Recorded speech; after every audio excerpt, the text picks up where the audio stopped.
I was born in Jacksonville, Florida. And then my father took another job, moved to Birmingham, Alabama, when I was about 6. And so I was mostly raised in Birmingham. Okay.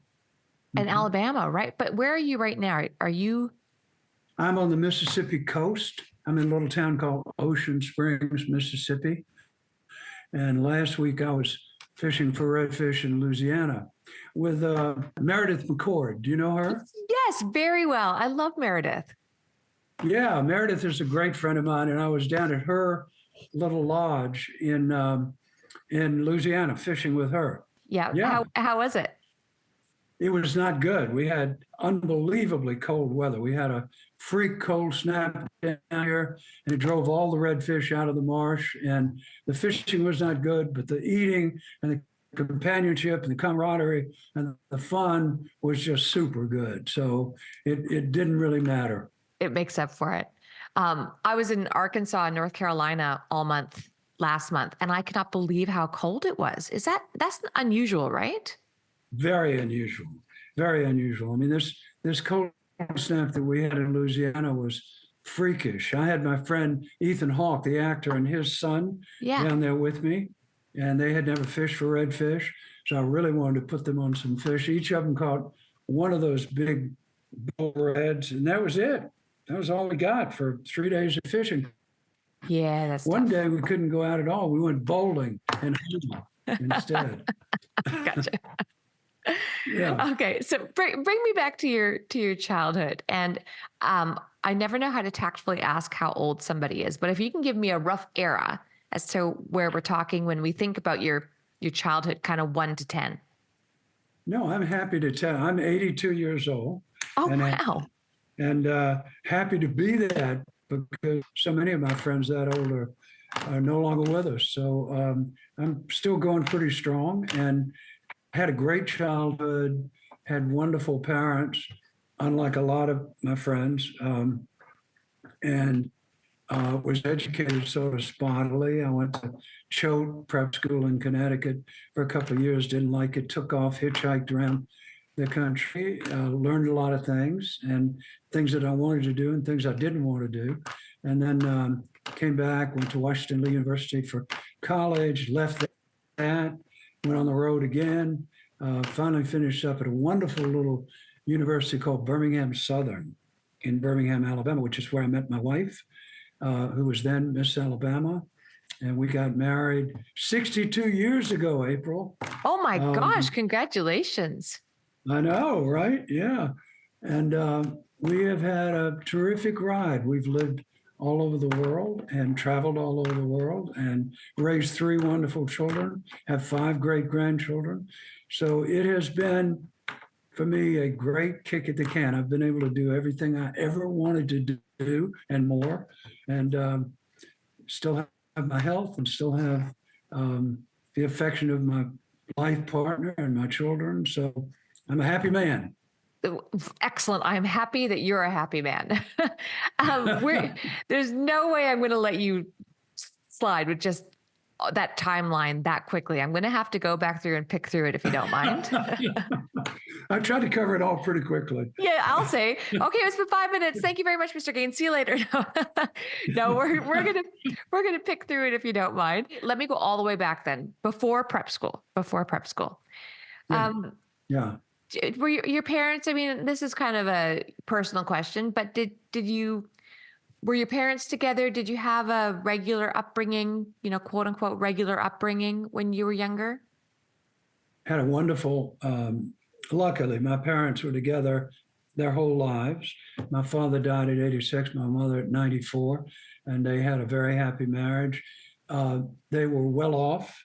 My father did very well in business, and I had a pretty ideal childhood, except that I was always kind of rebelling against the circumstances into which I was kind of born and raised felt a little bit stifling and limiting to me. And I always wanted to see a bigger world. So I was always trying to get out of what seemed to me to be a kind of little prison.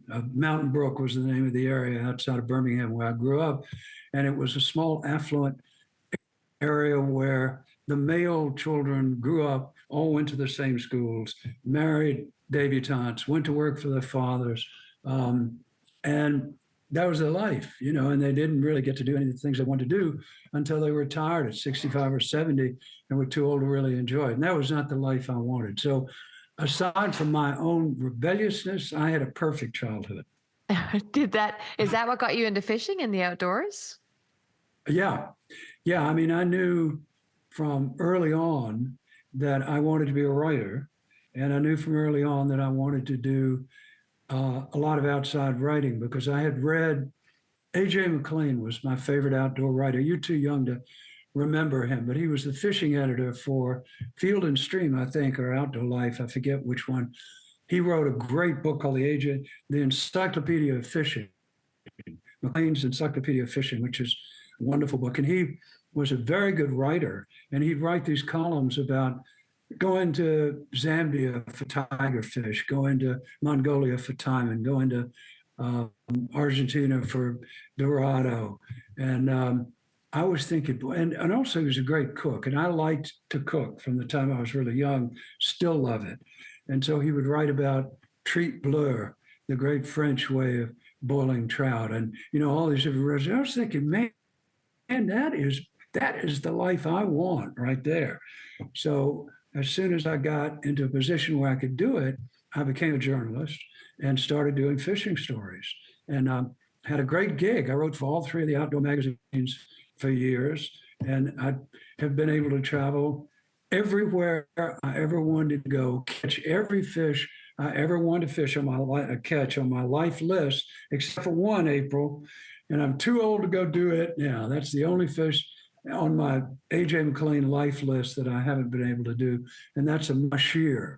That's the Himalayas, right? Is that where you'd have to go? Himalayas, exactly, right.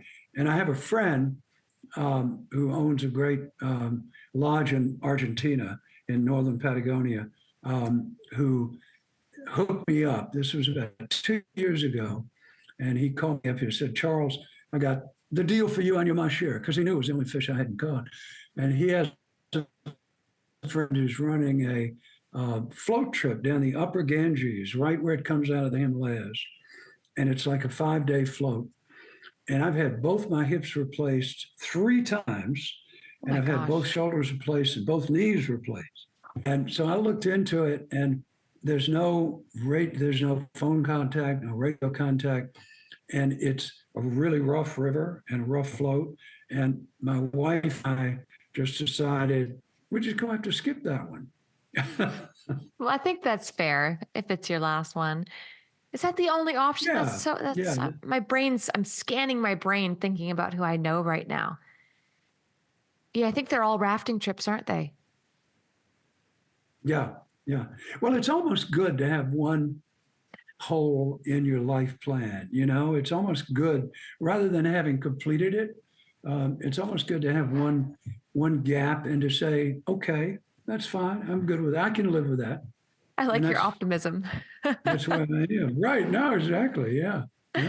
So when did you first start fishing then? Were you doing that through school and through your young years, or did it happen after you graduated? Now, my father was a big fisherman, and he fished all over the place. And he started taking me when I was about 6. Oh, okay. Early. And he had a friend who owned an island in the Bahamas. It was Walker's Key, the northernmost island in the Abaco chain, where Flip Pallett later made the Walker Key Chronicle. And at this point, this was way before Flip Pallett. At this point, it belonged to a guy who owned a helicopter company. It was a private island. And my father and I would fly down there and fish down there long before people were using fly rods for bonefish. We'd use spinning rods and live shrimp. And I got hooked on that. And then we were in the very early days of the Keys in Alamorada, fishing with Jack Brothers and George Hommel and those guys who really pioneered that fishery down there. And he would take me to Iceland with him for salmon. And everywhere he went, I was his fishing buddy. And so, I started fishing when I was 6. And we had a lake. He bought a lake outside of Birmingham where I now live 6 months a year in Alabama. And I learned to fish on that lake. So every day now I walk out, I have a boathouse, I get in my boat, go out on the lake, and I'm fishing a lake that I've been fishing for 75 years. And Bass that's Lake? great. What's in it? Yeah, a bass lake, bass, crappie, and bluegill. Yeah. Right. Awesome. So you said that you went to prep school, and excuse my ignorance, but is that like a boarding school where did you have to go Yeah. away for school?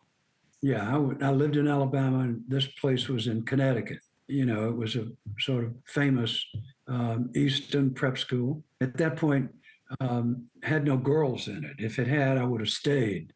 But it was, it was classic English prep school kind of thing. English, they call them public schools over there.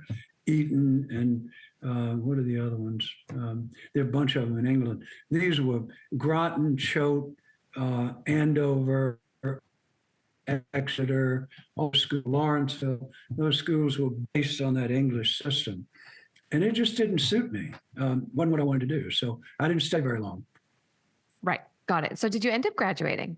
Oh yeah, I ended up graduating from high school and from college, and then I got a Master of Fine Arts degree in creative writing from the University of Iowa, the Iowa's Writers Workshop, and that was the most significant part of my education because I had three mentors at Iowa, all of them great novelists: Kurt Vonnegut, who you may have heard of, Vance Bourgealy, and Dick Yates. And they were all major American novelists. And I took poetry under Donald Justice, who was a Pulitzer Prize winning poet. So I was studying under professional writers, and it was wonderful. It was everything I wanted education to be. So, I wound up, even though I fought it for a long time, I wound up being pretty well educated. I would say so. Let's talk a little Yeah. bit about submitting your first pieces of writing. How did that all happen, specifically in the fly fishing industry? Well, I was doing articles from the time I was about 18 or 19, and most of those were outdoor related articles. And right after graduate school, as I told you, I got married young and we had children young. And when I was in graduate school, I had one child and a wife. And when I got out of graduate school, not before I finished, the semester before I finished, we were pretty broke. And my advisor, Vance Bourgealy, came to me and said, there's a job opening in Wisconsin for a writer on a Title III program. Title III was a government program back then. They don't do this anymore. Arts education. And this was in Green Bay, Wisconsin, and they needed a writer. So he said it pays, back in those days, a lot of money. It was like $70,000 a year, and that was a fortune for me. And so I took it, and he let me finish my MFA in literature from Iowa. All I had left to do was my thesis. And so I did my thesis while I was working in Wisconsin. And while I was there, I wanted to start a novel. And so I began work on that. And when the Title III program lasted for 3 years, and at the end of it, I became the director of it. The director of it had a heart attack, quit, made me the director. So I was in charge of the whole program, had $10 million, 25 people working under me, and it was great. And it was a very successful program. So at the end of the program, the Ford Foundation flew a guy down to Green Bay, where we were, and offered me the job of being the head of a new division of the Ford Foundation called Arts and Education. And so I had a choice, and I was just beginning my novel. And I had a choice of going to Washington with a huge salary and running this Ford Foundation thing, or writing my novel. And so my wife and I sat down at the kitchen table. We had this talk. At this point, we had 3 children. And I said, I can either take a job, I can either take this job and we're set for life. We don't have to worry about money again, or I do this novel, take a chance. Nobody may ever buy it, and don't know what our future is going to be. She said, you got to do it. You got to take the shot, buddy. So I did, and we moved to New Hampshire, where one of the people who worked for me had an uncle who was going into Vista, and he had a beautiful house on Lake Sunapee in New Hampshire, and he gave it to us for 2 years. And so I went to New Hampshire, wrote my book. It was a very lucky book. I had been a bodybuilder, a weightlifter when I was young, and was still lifting weights, and I still do. And so I wrote a novel about bodybuilding, and it was called Stay Hungry. And it was a lucky book. It came out really well. It was a finalist for the National Book Award. It was turned into a movie directed by Bob Rafelson, who had directed Five Easy Pieces and produced, what's the name of the movie? King of Marvin Gardens. Anyway, the movie starred Jeff Bridges and Sally Fields, and it was the first movie that Arnold Schwarzenegger was in. And so I had met Arnold when he first came to this country because I'd done a magazine article about him, and he did a great job in it. So then that book was really lucky for me, and it kicked off my career. It let me know that I could do this as a profession, and it made me some dough. We stayed in New Hampshire. And then my second book was a follow-up to Stay Hungry because Arnold was so interesting. And I started going out to California, hanging out with him and these other bodybuilders out in the golden age of bodybuilding in Santa Monica in the 70s. And I did a book called Pumping Iron, which was then made into a movie also. And those two were great successes. So, just lucky. I mean, this thing, finding Arnold and doing the whole bodybuilding thing just fell in my lap. And it allowed me to just continue my career. And I never had to look back after that. Wow, that is incredible. I wouldn't say it's so much lucky as talented and hardworking and taking a chance. And all of that obviously combines into success. So congratulations. That's huge. It was great. And as I say, it was mostly just, sometimes fortune just lines things up for you. And it's like when I was over in Louisiana, I was the one day when we couldn't fish, Meredith took all of us, we were a big group of people, bowling, right? I hadn't been bowling in 40 years. And I was thinking about what was over there. Once in a while, you get exactly the right stroke and all the pins come down. You get exactly the right release on the ball and all the pins come down. And that was what happened with bodybuilding with me. And then later on in my life with another thing that fell in my lap, which was paintball. Two other guys and I invented paintball. I read this. And that I think too it's just so fell in my interesting. lap.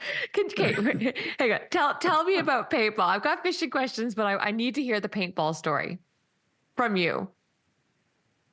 Yeah, the paintball story, the short version of it was that my best friend back then was a very highly competitive trader on Wall Street.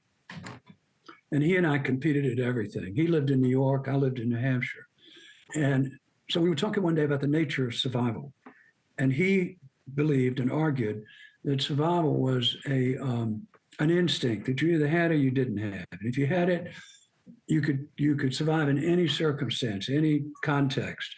I believe, on the other hand, still do, that survival and success are learned characteristics and specific to a particular environment. And so I argued with Hayes that he could survive in the jungle of New York, in the jungle of Wall Street, much better than I could because I knew nothing about it. But I had grown up in the woods hunting and fishing, and that if he came in the woods, I'd out-survive him. So we had this argument all summer long. We rented a house in Martha's Vineyard. We argued about it. We didn't know how to solve it. I went home. I was raising sheep then. I had a catalog for sheep farmers, and in it was this gun that sheep farmers used to shoot bred ewes, and they'd shoot a paintball so that they know that ewe has been bred, right? So I had this epiphany. I ordered two of these guns. Hayes came up. We went out in the woods and shot at each other.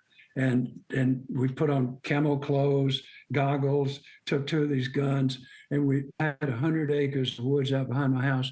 He started one end, I started the other. It was like who's gonna survive in this situation.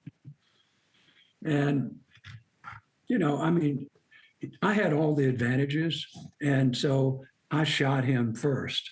But we had such a good time that we thought, what if we got 12 guys together, and they were all demonstrably successful surviving people, and we put them all in the woods. They all had guns, and we created a kind of flag situation where we put 4 flags in a each one a flag station for white flag, green flag, red flag, blue flag, and the job, the survival situation was you had to go and collect one of each of these flags and be the first one out to a station, having gotten all the 4 flags without being shot. And so we got 12 guys together, and we played this game in 1981 in June, I think it was, with 12 of my friends who were all. We had a Wall Street trader. We had a famous turkey hunter from Alabama. We had an elk hunting guide from Montana.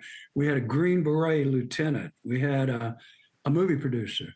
We had all these different guys who were all very successful, and there was a lot of testosterone going on. A lot of male bumping chests and stuff, and it was so much fun.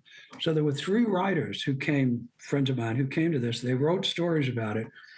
We didn't think it was a game. We didn't think that anybody else want to play. We didn't think it was a business. None of that. The articles came out, one in Time magazine, one in Sports Afield, and one in Sports Illustrated magazine, Bob Jones. And I got deluged with mail from people all over the country saying, how do we play this? So Hayes Knoll, my best friend who started this with me, and another guy, friend of ours in New Hampshire, started this little company where we bought a lot of these guns from this company, and we'd buy a shoebox. We'd put the gun, some of the paint pellets, a map, had how you do the map, a pair of shop goggles, and a little compass. And the thing would cost us $15, and we'd sell it for 50. And we could not sell them fast enough. So we started this company called National Survival Game, which was the first paintball company. And we had dealers who would start their own fields to play the game. And then it just boomed from then on. Could you patent it or have some sort of rights to it for future, like nowadays, today, where people play paintball? Do you profit off of that? No, it wasn't patentable. We had a company. We made a lot of money off of it. I got out of it because I wasn't writing. My job was publicity in the company. And so I went on the Today Show, the Good Morning America show, the Phil Donahue show, promoting this thing. And I was doing nothing but promoting paintball, and I wasn't writing anymore. So I went to my 2 partners and I said, I want you guys to buy me out. And they did for a big chunk of change. And I haven't played paintball since, except when I went to get inducted into the Paintball Hall of Fame. And I played 1 game up in Pennsylvania then. But it blew up after that. And other companies came in. Daisy got in it. All these companies started making these really sophisticated guns that would shoot many paintballs. Now they shoot 15 paintballs a second. My gosh. These rifles and stuff. So, and they don't play the game that we played originally, which required you to be able to read a compass to figure out where the flag stations were. And it required wood skills. You had to be stealthy, and you had to have a strategy. Now it's just all about shooting people. The more people you can shoot, the quicker, the better. So it's a lot of fun. But the answer to your question is no, I don't profit off of it anymore. But I profited off it very well at the very beginning. Yeah, and you were part of the beginning of it. I mean, it's a very interesting story. I remember when I first looked you up, my jaw dropped because I just had no idea that you were the paintball guy. But you're just full of surprises. It's a strange thing to have on your resume, for sure. Yeah. Okay, so fishing, the fishing writing, did that come after the bodybuilding books? No, I started that when I was really young. When you were 18 or 19? Yeah, the first article I did was on fishing for snook in Mexico, and I did it for a newspaper. And I thought, this is great. You know, they're going to pay me not much, but they're going to pay me, and I'm going to get to go on these fishing trips. So I kept doing it a little bit at a time, and I got in with Sports Afield, and then Field and Stream, and then Outdoor Life, and then finally Sports Illustrated, which kicked me up a notch, and then Men's Journal and Esquire, and and I've got two books of my collected fishing stories that are out. Both of them still in print, and so it's been a great. As you must know, I mean, you do the same thing. I mean, fishing's been a passport for you too, and it's a wonderful passport. It's a wonderful way to see the world, have something to write about in my case, and have somebody pay for the trip. Yeah, it's not always the case. But it's a great way to see the world and have somebody else pay for your seeing it. That's what it's been for me. And I've got, at this point, probably over 100 articles that I've done on, in various places where I've fished. And I tried not to keep my journalism just on fishing. So I've written about architecture. I was an art history major in college. I've written about art history. I've written about literary issues. I've written literary essays. And so fishing is a part, and a big part, a component of what I write about, but it's not altogether that. So Mississippi or Alabama, is that where you still reside? Yeah.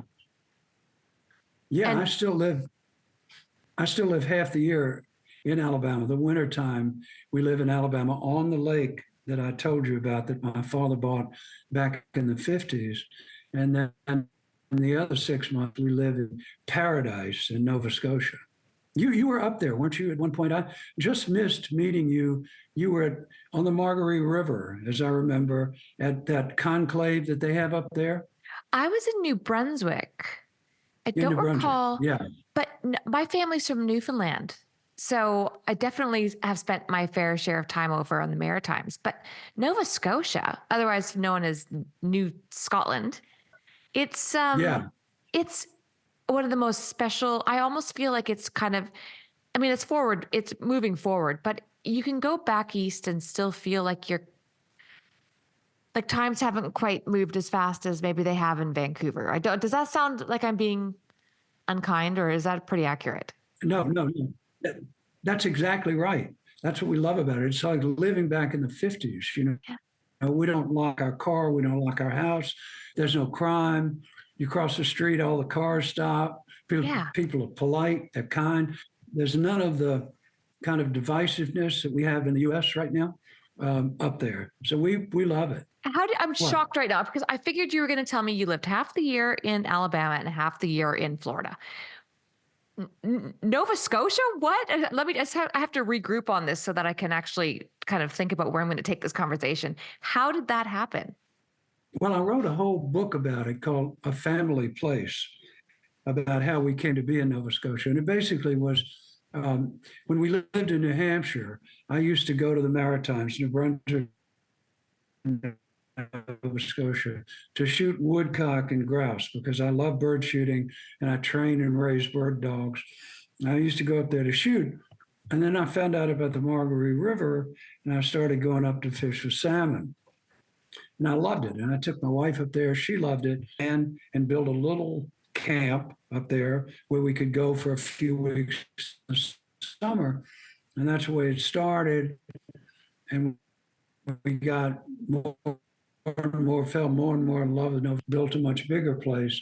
And we've been there ever since for 32 years. Wow. And you don't have any problems with being American? You were able to kind of get through the line before it got too difficult? We are permanent residents of Nova Scotia, of Canada, which is the next step to being a citizen. So we went ahead and did that, got that permanent residency, so they couldn't kick us out. They had to let us in. So we could get in during COVID when none of my friends could cross the border. And we love it. We feel half Canadian at this point. We love everything about Canada. I knew I liked you. So what about fishing then? Are you there during the the timing for the salmon? Are you there for the migration? Oh, for sure. Yeah, and I mean that's part of the reason I live up there. My home river is the Margaree, and we have a cabin on the river that's an hour from our main house. So I go up there all summer. Topher goes up there with me Oh, every summer and every fall in October. Right. That's all how I all got the to know pieces are Topher. coming together now. Okay, I gotcha. I gotcha. How have the Right. runs Yeah. been over the last few years? Has it been as doom and gloom as they say, or is it starting to come right? Doom and gloom off and on. I mean, we had the overall um, the overall direction of Atlantic salmon is downward. There's no question about that for a lot of reasons, too complicated to go into. But we have peaks. It's like the stock market, it'll go down, it'll come up, it'll go down, come up. Right now, last year, we had one of the best seasons we've had in 10 or 15 years on my river, on the Margaree. Other rivers in the Maritimes were not so hot. So it varies from river to river and from year to year. Um, but we also have great trout fishing in Nova Scotia. We have great striped bass fishing in Nova Scotia, smallmouth bass, saltwater fish, flounder, bluefin tuna. It's just and great bird shooting. It's just if you like the outdoor pursuits, it's paradise. Yeah, right. Oh, how interesting. Okay. And then back in Alabama, um, what about fishing there? I've actually never been there and was just recently, like I said, down in Arkansas. And one of the guys we had dinner with Yeah, is also from Alabama, and he was saying that the fishing's incredible. it's very good. Yeah, I mean we've got largemouth bass in some places, smallmouth bass. We have some trout rivers that are um, basically they're tailwater rivers, and just below the dams where the water is cold, we catch some trout. I don't do much of that because it's really not the kind of trout fishing I enjoy. But we also have a coast, a coast on the Gulf in Alabama, and so we've got all the redfish and speckled trout and cobia and all those saltwater fish, and then red fishing all along the Gulf Coast. And then I go every year for at least 2 weeks every year to the Bahamas still. I've been going every year since I was 10 years old to fish for bonefish. And it's an easy hop from Birmingham to the Bahamas. So that's easy for me. With your writing, did you ever struggle with feeling as though you needed to write about techniques and kind of go down the how-to route to No, and no. talk to me about that. How did you kind of hold that stance? Did you ever feel the pressure? Did you watch your peers get sucked into that? Yeah, yeah. I mean, and I admire the people who do that well. It's just not my approach to it. My fishing stories, I have two books. One is called The Next Valley Over, and the other is called Waters Far and Near. And they're both collections of fishing stories. And there's not one story in them that's about technique. My stories are about the people I meet, the places I go, the cultures I'm in. Fishing is just the kind of vehicle that gets me into the story. And I write about the fishing, but never about technique. There are too many other people out there doing that, and they're doing it better than I could do it. So that's just not my approach. Right. And you never felt pressure to go down that road. Never did. Excellent. Never So, did. No. when it comes to a series of short stories, which I'll admit, I usually steer clear from that style of book only because I love a timeline and I love to be able to start at A and work my way through Z and put the book down and feel as though I've really covered some ground. I've recently started reading short stories or, series of short stories and am loving it. And Yeah. in doing my own writing, I'm considering now, instead of having this daunting task of starting at A and trying to go all the way to Z, I'm wondering if I should be doing short stories. But then when I try to do that, I don't know how to tie it all together. Do they need to tie together? What's your trick or advice to a young writer?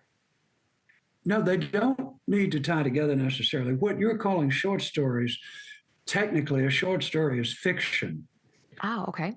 And I think we're talking about is nonfiction stories, and those are called articles but not short stories. But if you want to write, and I agree with you. I mean, I think for a young writer, it's much better to start writing articles about fishing or travel or whatever it is you do, rather than a long project, and then work into a book if you want to.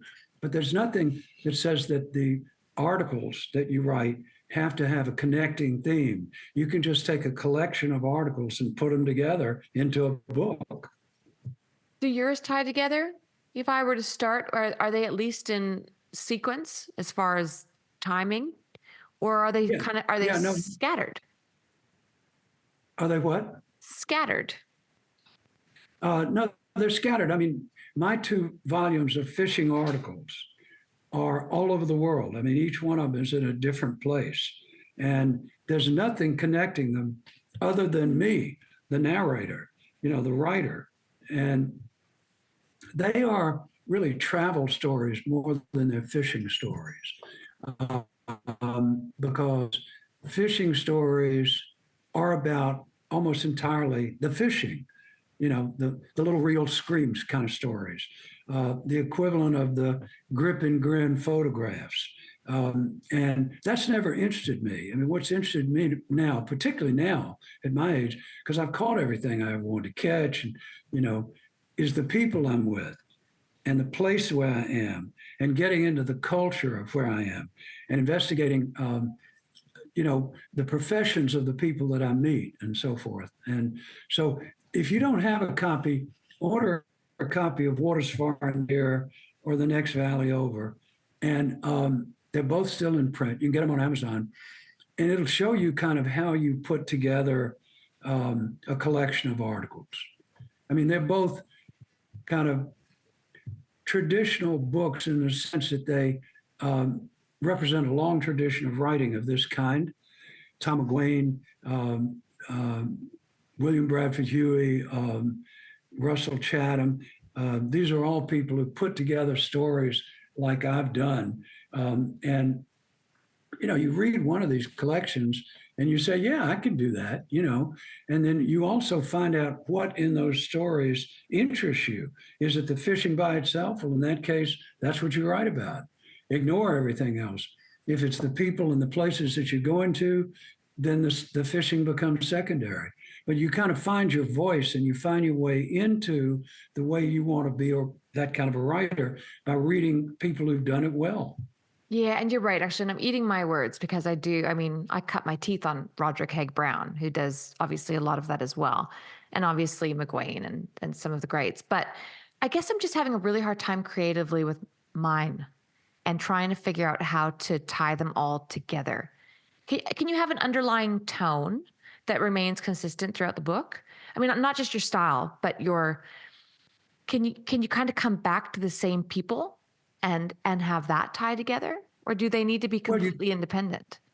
No, well, you can come back to the same people, and you can find some unifying device to thread all the stories on the same length of chain, or you can just have discrete stories, independent stories that have no connection to each other than it's you who's telling the story. Right. Okay, I'm going to ponder that. So, for your own writing, are you continuing to do so? Are you still writing about fishing specifically, or people, I should say, and culture? No, I'm continuing to write about whatever interests me. And if that happens to be fishing, then great. I just finished a long historical novel about Saint Francis of Assisi, who fascinated me. And so I did a long book on St. Francis. I've been lucky in my career because I've been able to write about what interests me and go to the places that allowed me to write about what interests me. So I'm going to keep writing until they put me 6 feet under. I mean, writing is like breathing to me, and it's the way I kind of make sense out of my life. And so I love it that I have so many interests, art, architecture, literature, philosophy, and I can write about all those different things. Fishing is just one of them. What's the story behind Saint Francis? Well, he just fascinated me. I mean, I started reading about him, my friend Ethan Hawke, with whom I do a lot of work, and I talked about. Ethan's a very philosophic guy and a very spiritual guy, as am I, and we started talking about Saint Francis, who represented all of the values that are important to me. And I had never read anything about St. Francis. So I started, more has been written about St. Francis than any other historical figure second to Jesus. And there are hundreds and hundreds of books out there. So I started reading them, and I read about 40 of them and decided that this is something I needed to write a book on. And so I spent 10 years on this book and read a total of over 40 books on St. Francis and just finished it less than a year ago. Oh, so it's completed. It is. I just turned it into my agent. Wow, that's exciting. So when can we And so anticipate? we're hoping we'll find a publisher. You know, it's a 500-page novel about a 12th century saint. And those are not just popping off the bookshelves.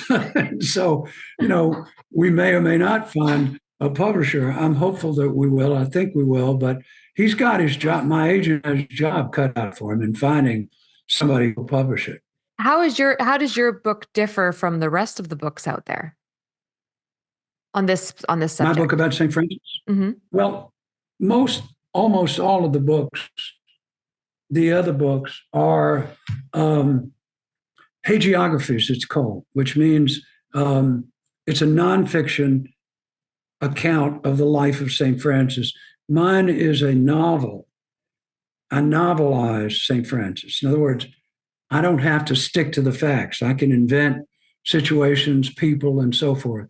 And as far as I was able to tell, there've only been 2 or 3 novels about Francis. One famous one by Nico Kazantzakis, the great Greek writer, and that was a very good novel. The others were not really all that good. So I figured there was a niche there that I could fill.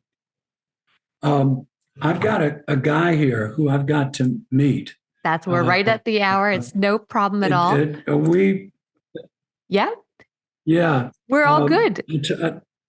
I told him it would be about an hour, and I've got to meet up. But this has been so much fun. And I got to say, I'm a big admirer of yours because you live your life straight ahead and you live your life on your own terms, as I am able to understand it.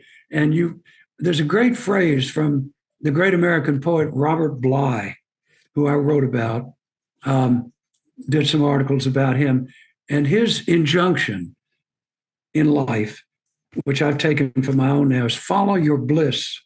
And you've done that. So have I. And I have a lot of admiration for people who are able to shape a life around their bliss and follow it all the way, all the way. So I congratulate you on that. Oh, thank you, Charles. That means a lot. Thank you. And likewise, thank you for paving the trail so that we know that we won't die if we follow our hearts. No, that's right.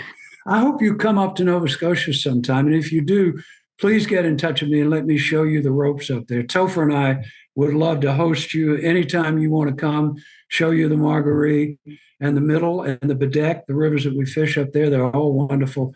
We'd love to have you come anytime. Oh, I will take you up on that. Thank you so much. All right. It's been a pleasure, April. Likewise. I hope to see you soon. I hope so too. Good luck. Thanks. Bye. Bye-bye.